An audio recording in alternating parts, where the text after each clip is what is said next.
अजय को रात में एक सपना आया। अगले दिन जब वो स्कूल गया तो प्रेयर की लाइन में उसका ध्यान सिर्फ सामने बने चबूतरे पर था, जिस पर सारे टीचर्स खड़े थे।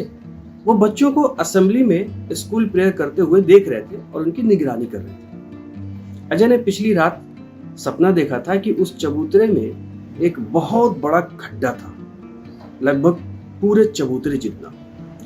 वो खड्डा कुएं की तरह नहीं था, बल्कि एक कोन के आकार का था, जिससे फिसल कर उसके बीच में पहुंचा जा सकता था। बीच में एक छोटा सा छेद था जो न जाने जमीन के नीचे किस दुनिया में खुलता था। बस इतना ही देखा था उसने सपने में।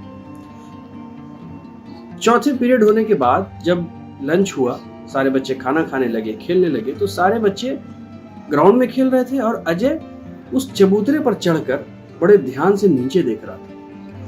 वो दाएं बाएं चल रहा था और थोड़ा थोड़ा पैर मारकर जमीन को देख रहा था। सपना एकदम असली लगा था। उसी पल अजय को कुछ महसूस हुआ, जैसे जमीन हल्की सी हिली हो। वो स्टेज हल्का सा हिला हो चबूतरा। शायद ये उसका वहम था या हकीकत। उसने फिर से पैर मारा और उसे दोबारा एहसास हुआ जैसे पत्थर का होते हुए भी कुछ हिल रहा। अजय की एक खासियत थी, उसके अंदर डर का नाम नहीं था। उसे डर नहीं लगता था। सारे टीचर और स्कूल के बच्चे इस बात की गवाही देते थे कि अजय को किसी चीज से डर नहीं लगता। मारपीट हो या भूत प्रेत हो, उसे किसी भी चीज से कोई फर्क नहीं पड़ता था, बल्कि इस तरह की चीजों को वो बड़े एडवेंचर की तरह देखता था। इसीलिए रात के वक्त अजय अपने स्कूल आ पहुंचा जब वहां कोई नहीं था। गेट के ऊपर से छलांग मारकर वो अंदर ग्राउंड में कूद गया। अजय काफी सीनियर लड़का था, इसलिए उसकी हाइट का भी उसे फायदा हुआ। लेकिन जैसे ही वो ग्राउंड में कूदा और उसकी नजर सामने चबूतरे पर गई, उसके पैर वहीं जम गए। नजारा एकदम उसके सपने जैसा ही था। अंधेरी रात और चांदनी की रोशनी में चबूतरे का वो गड्ढा एकदम साफ दिखाई दे रहा था। उसके अंदर से अजीब सी रोशनी निकल रही थी जो गर्म नहीं थी, बस एक अलग तरह की रोशनी थी, आग की तरह। धीरे धीरे अजय उस चबूतरे के ऊपर चढ़ गया। उसने देखा कि जैसा उसने सपने में देखा था, सब कुछ एकदम वैसा ही। नीचे क्या था ये ठीक से नजर नहीं आ रहा था।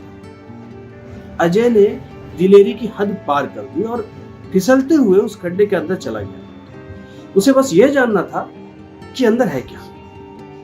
वो जगह उसके सपने में क्यों आई थी? कुछ तो बात जरूर होगी। फिसलता हुआ अजय जहां जाकर गिरा वो कोई पाताल नहीं था। वहां की जमीन ऐसी थी जैसे मिट्टी की हो और उस पर घास उगी हुई थी। दूर दूर तक अंधेरा था। उसे ऐसा लगा जैसे वो किसी पहाड़ी की चोटी पर खड़ा हो। आसमान में चांद नहीं था, लेकिन फिर भी हल्की हल्की रोशनी थी। ऐसी रोशनी जिसमें अंधेरी रात के बावजूद सब कुछ नजर आ रहा था। वो चट्टान के एकदम आखिरी सिरे पर पहुंचा और उसने देखा कि दूर एक बहुत बड़ा झरना दिखाई दे रहा था। उससे पानी गिरकर नीचे धुआं सा बन जा रहा था। खाई इतनी गहरी थी कि उसकी गहराई का अंदाजा लगाना भी मुश्किल था। हवा बड़ी खुशबूदार और मीठी लग रही थी, एकदम प्योर। तभी अजय ने अपनी पूरी बॉडी में कुछ महसूस किया। उसने गौर से देखा तो उसके हाथ और बगल के बीच से पंख निकल रहे थे। उसकी बॉडी में बदलाव आने लगा था। अब जाकर वो थोड़ा घबराया, लेकिन कुछ ही पलों में अजय ने देखा कि उसके पंख कुछ इस तरह निकल आए थे कि वो हवा में उड़ सकता था। उसे यकीन नहीं आया। अपने हाथ फैलाकर वो पंख फड़फड़ाने लगा और सचमुच हवा में ऊपर उठने लगा। सब कुछ एकदम सपने की तरह था, लेकिन अजय जानता था कि ये सपना नहीं। उड़ता हुआ वो सीधा उस चट्टान को पार करने लगा। नीचे हजारों फीट गहरी खाई जहां कुछ नजर भी नहीं आ रहा था। चारों तरफ पहाड़ियां थी जो हल्की हल्की रोशनी में दिखाई दे रही थी। ऊपर देखता तो आसमान भी एकदम सामान्य आसमान जैसा नहीं था, जैसे अंतरिक्ष में अंधेरा होता है, एकदम वैसा था। ये एक अजीब और बिल्कुल अलग दुनिया थी। काफी देर तक उड़ने के बाद जब अजय थकने लगा तो उसने दूर एक गुफा के पास कुछ लोगों को देखा। वो हैरान हो गया। वो सारे इंसान थे। अजय उड़ता हुआ उनके करीब जाने लगा। उन सबके बगल में भी पंख निकले हुए थे और अजय को देखकर वो लोग बिल्कुल हैरान नहीं हुए। थोड़ी दूरी पर अजय अपने पंख फड़फड़ाकर हवा में वहीं रुक गया। गुफा के पास मौजूद लोगों में से एक आदमी ने अजय को पास आने का इशारा किया और बोला, आ जाओ, हम लोग भी तुम्हारी तरह हैं। तुम्हें भी क्या कोई सपना आया था इस जगह क्या? अजय समझ गया। वो जल्दी से आगे बढ़ा और उनके पास जमीन पर उतर गया। उसने पूछा, हाँ, तुम लोग कौन हो? वो आदमी बोला, हमको तो ये समझ नहीं आ रहा कि कौन सी जगह है। हम लोग तो मैं तो राजस्थान से आया हूँ। फिर उसने अपने बगल में एक लड़के की तरफ इशारा करते हुए कहा, ये महाराष्ट्र का है। हम लोग भी वही बात कर रहे थे आपस में अभी। हम सबको सपने में अपनी अपनी जगह पर एक खड्डा दिखाई दिया था। कुछ तो अजीब बात है ना। धीरे धीरे अजय को समझ आया कि ये जगह सिर्फ उन्हीं लोगों को दिखाई देती थी जिन्हें डर नहीं लगता था। उन्होंने आपस में बात करके बताया कि उन सबको भी जिंदगी में डर नहीं लगता। उसे उन लोगों से यह भी पता चला कि यहाँ का पानी थोड़ा अलग है। पानी में बेहद बहुत टेस्ट है। उसका स्वाद बताया नहीं जा सकता, न दूध की तरह न शराब की तरह। उसका एक अलग ही जायका था। वहाँ के फल भी बहुत मजेदार। काफी देर उस दुनिया में घूमने और उन लोगों से मिलने के बाद अजय अपने घर वापस जाने के लिए उस जगह पर पहुंचा, उस चट्टान के पास जहां से उसको वो ऊपर जाना था। लेकिन वहां पहुंचकर उसने देखा कि वो रास्ता बंद हो गया। अजय के पास वापस जाने का कोई रास्ता नहीं था। उसी वक्त अजय को महसूस हुआ कि उसकी सांस अटक रही है, रुक रही है। जो हवा थोड़ी देर पहले उसे बहुत अच्छी लग रही थी, अब उसी में उसे घुटन महसूस होने लगी। वहीं एक लड़का उड़ता हुआ वहां से जा रहा था। अजय को देखकर वो रुका और उसने कहा, अरे गलती कर दी तुमने। तुम टाइम पर वापस नहीं गए क्या जहां से आए थे? अजय ने कहा, नहीं, ये वो जगह बंद हो गई, यहीं पर तो थी। उस लड़के ने कहा, यहाँ पर शायद ऑक्सीजन बहुत लिमिटेड है या फिर ऑक्सीजन होती भी नहीं है, पता नहीं। फिर उसने एक तरफ इशारा करते हुए कहा, वो देखो।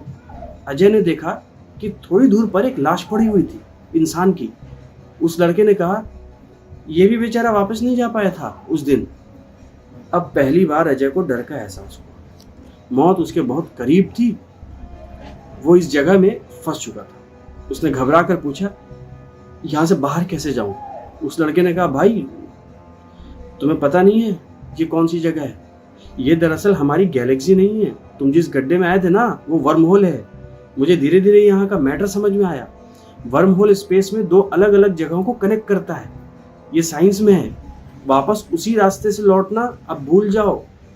अब या तो किसी और के रास्ते से वापस जाओ, लेकिन कहाँ निकलोगे दुनिया में, या किसी और स्पेस में निकल जाओगे, किसी और ग्रह पे निकल जाओगे, इसकी कोई गारंटी नहीं है। लेकिन तुम्हारा वर्म होल बंद हो गया।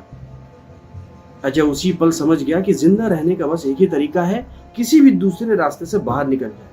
वो तेजी से उड़ता हुआ कोई दूसरा रास्ता ढूंढने लगा, लेकिन धीरे धीरे उसका दम निकलने लगा।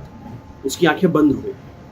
जब अजय को होश आया तो उसे समझ आया कि वो मरा नहीं था, किसी ने उसे बचा लिया था।